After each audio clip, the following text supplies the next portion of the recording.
সময় নিয়ে সবাই এখানে অপেক্ষা করছেন। আমি বুঝতে পারতেছি যে সবার ব্যস্ততা অনেক, তারপরও এখানে হয়তো কিছু কথা শোনার জন্য অপেক্ষা করছেন। আমি আসলে আজকে সবাই কথা বলছিল, প্রত্যেকে কথা বলছে, সবাই সবার ফিলিং বলছে, আর আমি আসলে এখানে বসে বসে ইমোশনাল হয়ে যাচ্ছিলাম, কারণ আমি ফ্ল্যাশব্যাকে চলে যাচ্ছিলাম যে কিভাবে ব্যাচেলার পয়েন্ট শুরু হলো আর আজকে আমরা কিভাবে আসলাম।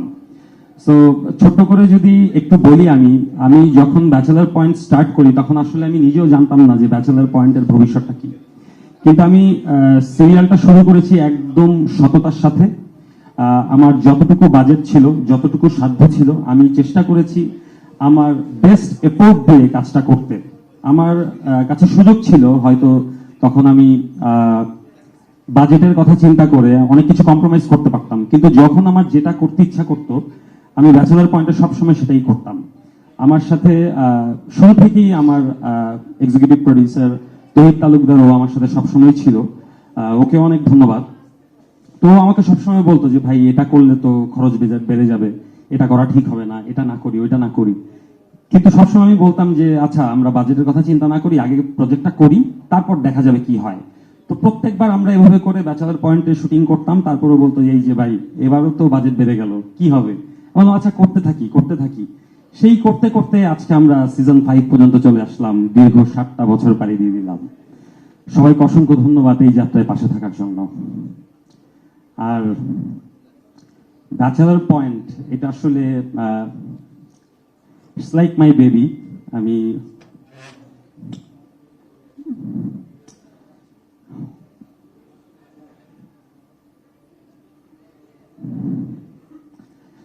ব্যাচেলার পয়েন্ট নিয়ে অ্যাকচুয়ালি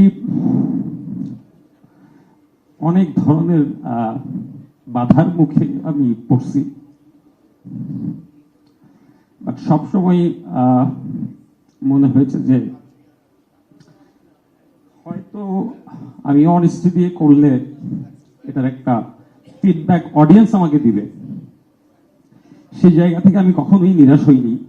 এমনও সিচুয়েশন তৈরি হয়েছে যে আমাদের আশেপাশেরই অনেক মানুষ ফোন দিয়ে বলছে আমাকে যে আমাদের বিভিন্ন গ্রুপ, বিভিন্ন অ্যাসোসিয়েশন সবাই মিলে রাইট আপ লিখছে যে ব্যাচেলার পয়েন্ট বন্ধ করে দিতে হবে। তো সেই রাইট আপ যার কাছে গিয়েছে সে আমাকে ফোন দিয়ে বললো যে আমি তো আসলে ব্যাচেলার পয়েন্টের ফ্যান, আমার একটা ছোট বোন আছে, ও খুব অ্যাক্টিং করতে চায়, তুমি একটু দেখো ওকে। আমি বললাম ঠিক আছে ভাই, আমি দেখবো। মানে যেখানে আমার নামে কোনো কমপ্লেইন গেছে ওই জায়গায় দেখা গেছে কেউ না কেউ ব্যাচেলার পয়েন্টের ফ্যান।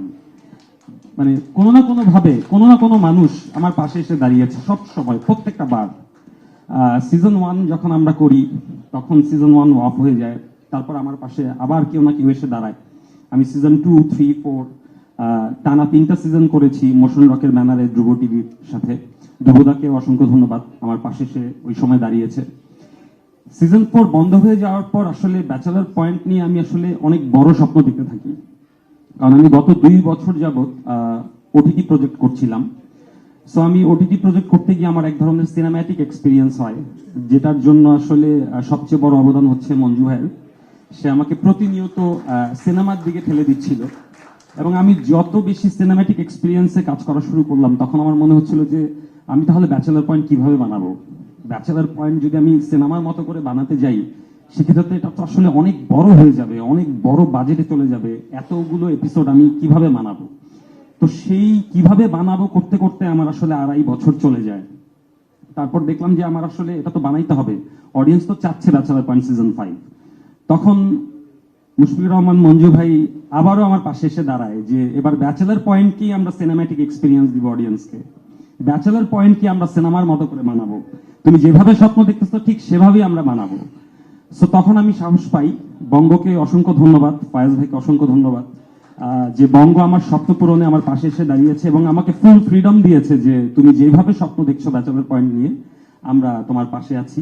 এবং বঙ্গের সাথে সাথে টিভি পার্টনার আমাদের চ্যানেল আই, এবং আমি পাওয়ার্ড বাই হিসেবে ন্যাশনাল এগ্রিগেয়ারকে পাশে পেয়েছি, সিগনেচার পার্টনার হিসেবে প্যালেসকে পাশে পেয়েছি। সো অনেকগুলো মানুষ আমার পাশে এসে দাঁড়িয়েছে সিজন 5 ব্যাচেলার পয়েন্ট করার পেছনে, এবং আমরা চেষ্টা করেছি ব্যাচেলার পয়েন্ট সিজন 5 কে এমন ভাবে বানাতে যাতে এটা বাংলাদেশে একটা হিস্ট্রি ক্রিয়েট করে এবং আজকে থেকে 10 বছর পরেও আমরা সবাই বলতে পারি যে আমরা একসময় ব্যাচেলর পয়েন্ট বানিয়েছিলাম এবং এটা সিজন 5 পর্যন্ত আমরা এই জায়গায় এসেছি।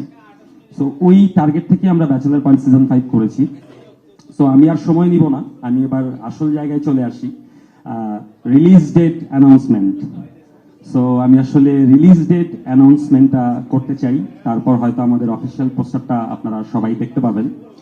সো আমরা ব্যাচেলর পয়েন্ট সিজন 5 আগামী কোরবানির ঈদে রিলিজ করব।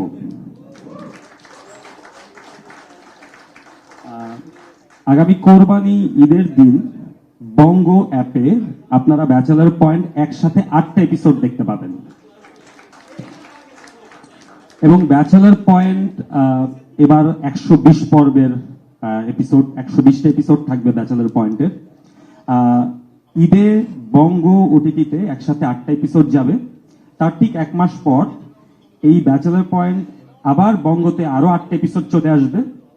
প্রথম বৃহস্পতিবারে আমাদের বুম ফিল্মসের অফিসিয়াল ইউটিউব চ্যানেলে ব্যাচেলর পয়েন্ট এপিসোড 1 রিলিজ হবে। তার কিছুক্ষণ পরে চ্যানেল আইতে এপিসোড 1 রিলিজ হবে। আবার শুক্রবারে এপিসোড 2 বুম ফিল্মসের ইউটিউব চ্যানেলে রিলিজ হবে। আবার তার কিছুক্ষণ পরে টেলিভিশন মানে ইউটিউব চ্যানেল আইতে এপিসোড 2 রিলিজ হবে। সো যারা একসাথে 8টা এপিসোডের এক্সপিরিয়েন্স নিতে চান তারা ওটিটিতে পে করে দেখবেন। এবং যাদের মনে হবে যে আমি এই মুহূর্তে হয়তো পয়সা খরচ করে দেখতে পারছি না, সে ডাটা খরচ করে দেখতে চায়, সে ইউটিউবে দেখতে পাবে।